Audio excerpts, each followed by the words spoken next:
কাকে খুঁজছো? আমাদের বাড়ি না অনেক দূর, এখানে বেড়াতে এসে আমার স্বামীকে আমি হারিয়ে ফেলেছি। আচ্ছা ঠিক আছে, যতদিন না তোমার স্বামীকে খুঁজে পাবো ততদিন তুমি আমার বাড়িতে থাকবে। না না, তোমার বউ যদি কিছু বলে। আরে আমার বউ তো গ্রামের বাড়িতে থাকে, এখানে আমি একটা রুম ভাড়া নিয়ে আমি একাই থাকি। আজ 1 বছর ধরে আপনি আমার বউকে খুঁজেই যাচ্ছেন। তুই কি বলতে চাচ্ছিস? তোর বউকে আমি লুকিয়ে রেখেছি? না স্যার, একটু তাড়াতাড়ি দেখবেন। ঠিক আছে, দেখবো, যা।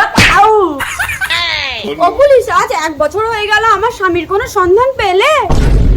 কি ব্যাপার বউ, কিছু না জানিয়ে হঠাৎ আমার রুমে চলে আসলে? জানিয়ে যদি আসতাম তাহলে তো আর এটা জানতে পারতাম না। না মানে আমাদের এতদিন বিয়ে হয়েছে, একটা বাচ্চা কাচ্চা হয়নি। অ্যাকচুয়ালি দোষটা কার সেটা জানার জন্য আমি একটু আলাদা করে ট্রাই করলাম, তো দেখলাম আমার ইঞ্জিন ঠিক আছে। বউ, এই তুমি ঘরে গিয়ে কোনোদিন একটা রাত কাটিয়েছো যে আমাদের একটা বাচ্চা কাচ্চা হবে?